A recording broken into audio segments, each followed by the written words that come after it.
എല്ലാവർക്കും നമസ്കാരം. ഇന്ന് നമുക്ക് നല്ല സോഫ്റ്റും ടേസ്റ്റിയുമായിട്ടുള്ള നെയ്യപ്പം ഉണ്ടാക്കുന്നത് എങ്ങനെയാണെന്ന് നോക്കാം.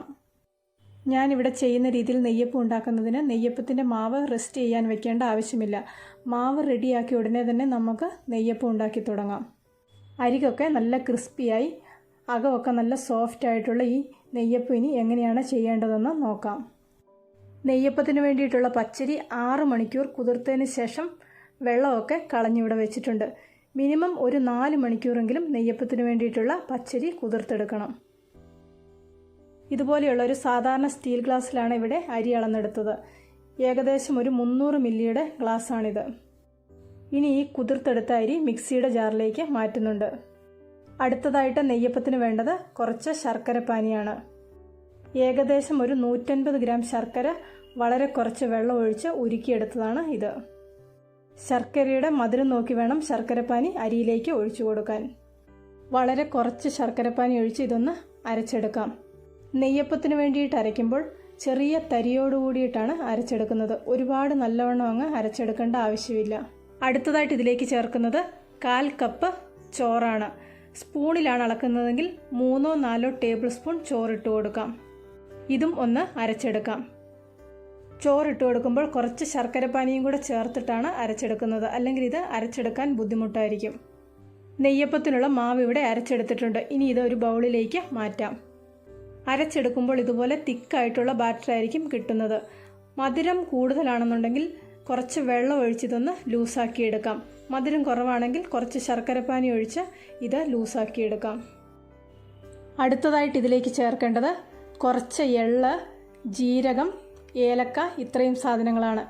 ഏലക്ക ഓരോരുത്തരുടെയും ഇഷ്ടത്തിനനുസരിച്ച് 3-4 എണ്ണം എടുക്കാം.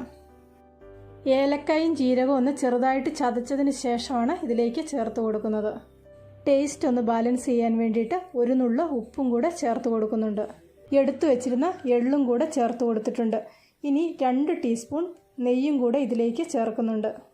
നെയ്യപ്പത്തിന് നല്ലൊരു ടേസ്റ്റ് കിട്ടുന്നതിന് വേണ്ടിയിട്ടാണ് ഇതുപോലെ നെയ്യ് ചേർക്കുന്നത്. നെയ്യ് ചേർക്കുന്നത് താല്പര്യമില്ലാത്തവർക്ക് ഇത് ഒഴിവാക്കാം.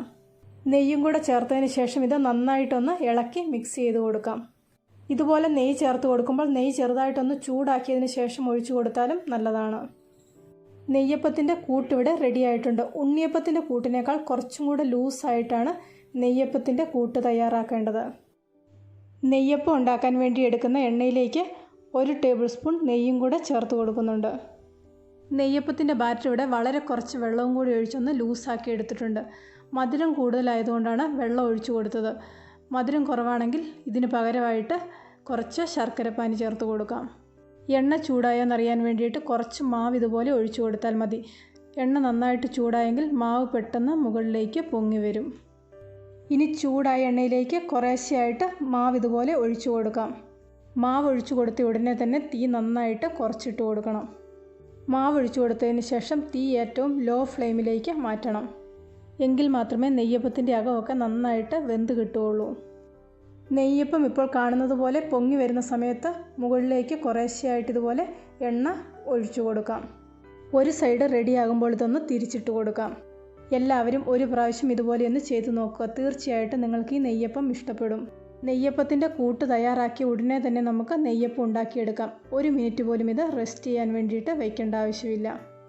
ഇന്നത്തെ ഈ റെസിപ്പി ഇഷ്ടപ്പെട്ടെങ്കിൽ ലൈക്ക് ചെയ്യാനും ഷെയർ ചെയ്യാനും നിങ്ങളുടെ അഭിപ്രായങ്ങൾ അറിയിക്കാനും മറക്കണ്ട. ചാനൽ ഇതുവരെ സബ്സ്ക്രൈബ് ചെയ്തിട്ടില്ലെങ്കിൽ സബ്സ്ക്രൈബ് ചെയ്ത് റൈറ്റ് സൈഡിലെ ബെല്ലൈക്കണും കൂടി ഒന്ന് ക്ലിക്ക് ചെയ്യുവാണെങ്കിൽ ഞാനിടുന്ന എല്ലാ വീഡിയോയുടെയും നോട്ടിഫിക്കേഷൻ നിങ്ങൾക്ക് അപ്പോൾ കിട്ടുന്നതായിരിക്കും. പുതിയൊരു വീഡിയോയുമായിട്ട് വീണ്ടും കാണാം.